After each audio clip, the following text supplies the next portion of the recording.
बनावट दागिने गहाण ठेवून शिक्षक सहकारी बँकेच्या कमाल चौक शाखेतून गोल्ड लोन घेणारे आणि ते दागिने खरे असल्याचे सांगून बँकेला 73,90,944 रुपयांनी गंडा घालणाऱ्या एकूण 17 आरोपी विरुद्ध पाचपावली पोलीस ठाण्यात गुन्हा दाखल करण्यात आला आहे।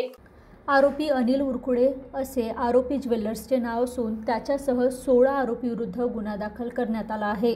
आरोपी अनिल हा शिक्षक सहकारी बँकेच्या कमाल चौक शाखेत गहाण ठेवण्यासाठी येणाऱ्या सोन्याचे दागिने तपासून त्याची खात्री करून देण्याचे काम पाहत होता। मात्र आरोपी अनिलने इतर 16 ग्राहकांसोबत संगनमत करून त्याचे बनावट सोन्याचे दागिने खरे असल्याचे सांगितले आणि त्यानुसार बँकेने त्या ग्राहकांना 73,90,944 रुपयाचे गोल्ड लोन दिले।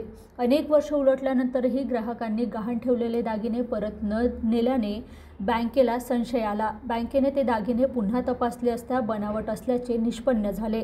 या प्रकरणी बँकेचे व्यवस्थापक लक्ष्मण विठ्ठलराव सिंगम यांनी दिलेल्या तक्रारीवरून पाचपावली ठाण्यात गुन्हा दाखल करण्यात आला आहे।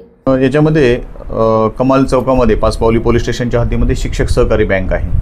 या शिक्षक सहकारी बँकेमध्ये जे काही आरोपी आहेत त्या आरोपींनी खोटं आणि बनावट सोनं जे आहे ते सोन्याचे दागिने त्या बँकेमध्ये तारण गहाण ठेवलेले होते आणि त्याच्यावर गोल्ड लोन घेतलेलं होतं।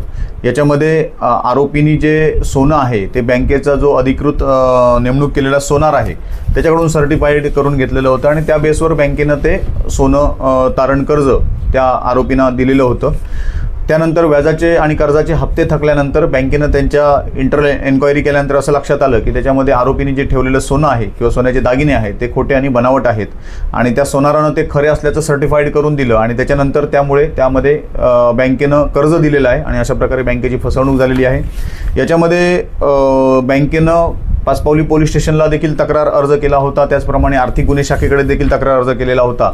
याच्यामध्ये आर्थिक गुन्हे शाखेनं प्रायमरी एन्क्वायरी जी आहे ती कंडक्ट केली होती आणि त्यांच्या चौकशीनुसार एकूण 15 कर्जदार आरोपींनी सोनं तारण ठेवून त्याच्यामध्ये सुमारे 73,90,000चं कर्ज घेतलेलं आहे।